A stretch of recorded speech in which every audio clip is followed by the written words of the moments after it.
Oke, selamat siang semuanya. Saya akan coba untuk share screen terlebih dahulu. Kenalkan, saya Gloria Angelina dengan NIM 119270004 dari Prodi Kimia. Kali ini saya akan mempresentasikan kajian literatur saya yang berjudul Green Synthesis Graphene Quantum Dots dari OpenTISP dan aplikasinya sebagai deteksi asam hitat. Next, kita akan membahas 4, yaitu pertama pendahuluan, bahan-bahan dan metode, yang ketiga ada hasil, dan yang terakhir ada kesimpulan. Oke, untuk pendahuluan, asam fitat dan anion fitat ini adalah cadangan utama fosfor di sebagian besar biji-bijian pertanian komersial dan beberapa tanaman kacang-kacangan. Fitat yang tidak diserap pada ternak non-ruminan diserap lolos ke saluran pencernaan, kemudian dieskresikan ke pupuk kandang yang meningkatkan jumlah fosfor dan mengakibatkan masalah lingkungan terutama eutrofikasi. Asam fitat ini bekerja sebagai faktor antinutrien pada manusia dan diet hewan domestik monogastrik, namun asam fitat ini berpotensi digunakan dalam aplikasi industri.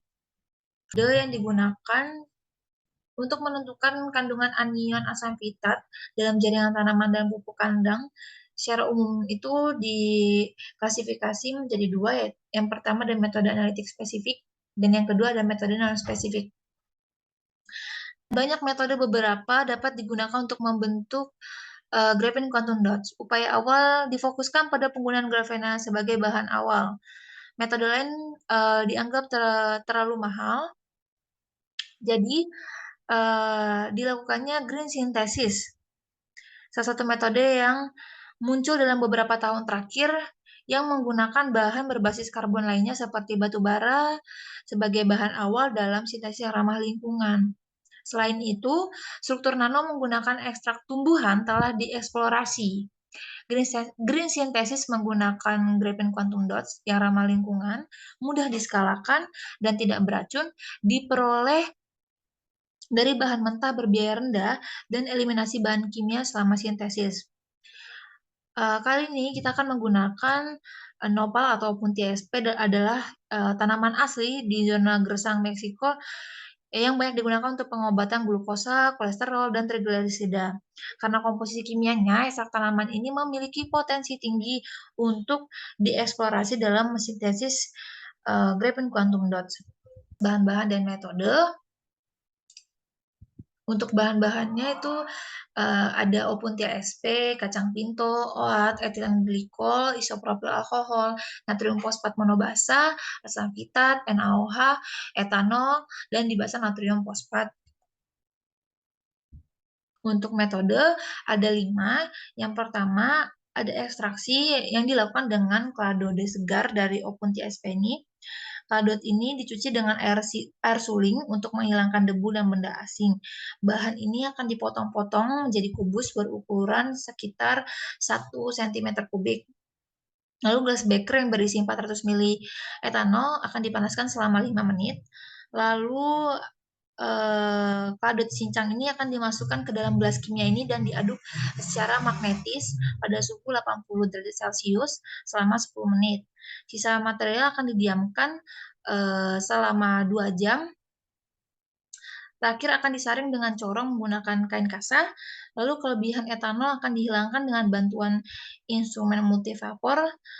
Lalu serbuk akan disimpan dalam botol tertutup rapat dan dibekukan. Lalu yang kedua ada sintesis graphene quantum dots. Ekstrak ini akan didispersikan dengan etilen glikol. 500 mg, lebih tepatnya 500 mg ekstrak ini akan didispersikan dalam campuran 10 ml etinol glikol, lalu diaduk secara magnetis selama 24 jam.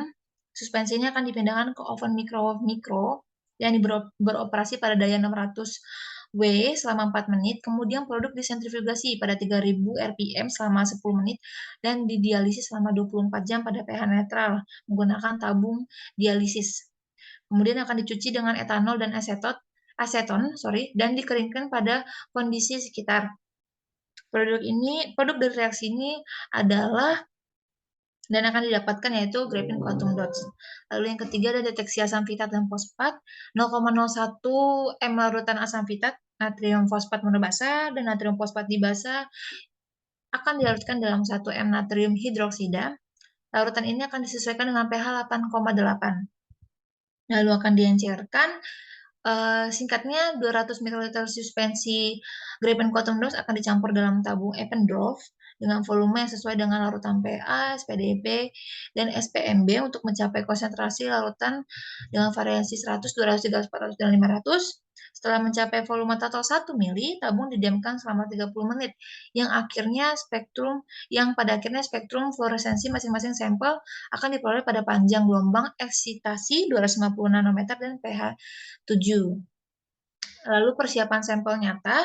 Deteksi sampel nyata ini menggunakan kacang pinto dan OAT. Dilakukan dengan versi modifikasi. Nah, 0,110 gram sampel OAT akan diekstrak dengan 20 mili 0,65 NaCl selama 24 jam dan disentrifugasi pada 12.000 rpm selama 30 menit. Supernatant disentrifugasi lagi pada pH 8,8 dan 12.000 rpm. Pada titik ini 200 mikroliter supernatant dihilangkan dan 200 mikroliter graphene quantum dots ditambahkan. Kemudian volume dinaikkan menjadi 1 mili dan campuran didiamkan selama 30 menit. Spektrum fluoresensi diperoleh pada panjang gelombang eksitasi 250 nanometer dan pH-nya 7. Untuk karakterisasinya menggunakan TEM, FTIR, mikroskop fluoresensi, dan PSA. Lalu kita akan menunjukkan hasilnya. Setelah proses pyrolysis oven microwave, warna Opuntia SP suspensi ekstrak ini berubah dari hijau menjadi coklat yang menandakan terbentuknya graphene quantum dots. Pembentukan graphene quantum dots ini terjadi ketika bahan karbon menyerap radiasi gelombang mikro dan berubah menjadi panas. Proses ini disebut pemanasan dielektrik. Setelah itu senyawa pirolitik terurai dan kemudian merakit diri menjadi lembaran nano seperti laporan-laporan sebelumnya. Struktur nano stabil dengan potensi zeta 33 mF dan produk dianggap sebagai suspensi stabil. Pada gambar di layar, yaitu analisis morfologi yang diperoleh TEM menunjukkan dispersi yang sangat baik dari struktur nano tanpa agregat dan morfologi posisi spherical memiliki ukuran rata-rata 2,6 kurang lebih 0,63 nanometer. Hasil ini menunjukkan distribusi nanopartikel yang sempit. Mikrograf TEM berevolusi tinggi menunjukkan bahwa jarak kisi 0,21 kurang lebih 0,002 sesuai dengan segi karbon grafit seperti yang dilaporkan sebelumnya, dan interstital mungkin merupakan hasil dari proses degradasi termal. Lalu spektroskopi FTIR menunjukkan bahwa spektrum inframerah dari titik-titik kuantum graphene sangat mirip dengan ditemukan dalam literatur yang menjadi acuan. Spektrum serapan ini menunjukkan puncak dengan satu maksimum pada 263 nanometer yang dikaitkan dengan transmisi P dan P bintang dari C dalam cincin aromatik untuk backbone graphene. Spektrum emisi memanjang dari kira-kira 300 nanometer sampai 400 nanometer dan memiliki maksimum pada 334 nanometer dengan panjang gelombang eksitasi 293 nanometer. Lalu gambar yang diperoleh dengan mikroskop fluoresensi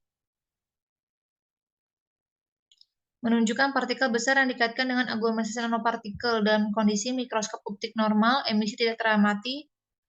Sebaliknya, mikrograf untuk mikroskop fluoresensi menegaskan emisi hijau nanopartikel yang disintesis dari ekstrak Opuntia SP dan keberadaan partikel nano besar dikaitkan dengan aglomerasi yang terbentuk selama persiapan sampel.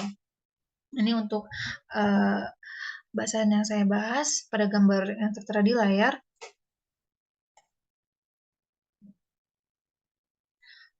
Deteksi fosfat dilakukan pada pH 8,8 seperti yang sudah dijelaskan pada metode.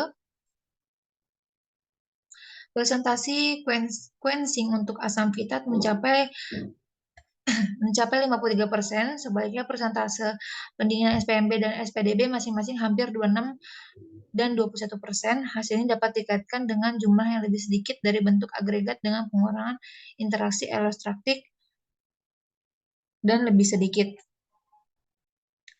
pada spektra PO4 menunjukkan tumpang tindih. Pada analisis sampel nyata ini, deteksi PA atau asam fitat dalam sampel nyata menunjukkan intensitas emisi yang menurun dari 1 menjadi 0,851 dan 0,811 untuk OAT dan kacang pinto. Nilai-nilai ini sesuai dengan 40 asam fitat dalam gandum dan 57 asam fitat dalam kacang. Kandungan asam fitat yang dilaporkan dalam literatur kacang adalah 1-1,5% tergantung varietasnya, dan kandungan asam fitat yang diperoleh untuk prosedur ini adalah 1,15%. OAT adalah 0,79% dan nilai yang dilaporkan untuk OAT berkisar antara 0,4 sampai 1,16%, menunjukkan bahwa metode yang diusulkan adalah alternatif yang baik untuk menentukan asam fitat dalam sampel nyata.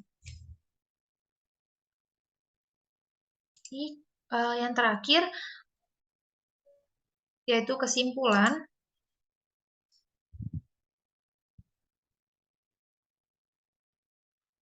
Pada kali ini kesimpulan yang dapat diperoleh yaitu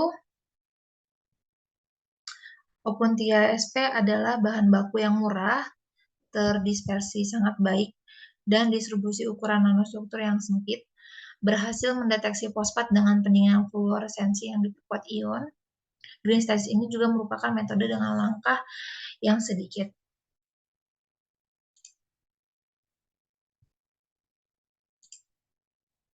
Sekian, terima kasih untuk perhatiannya.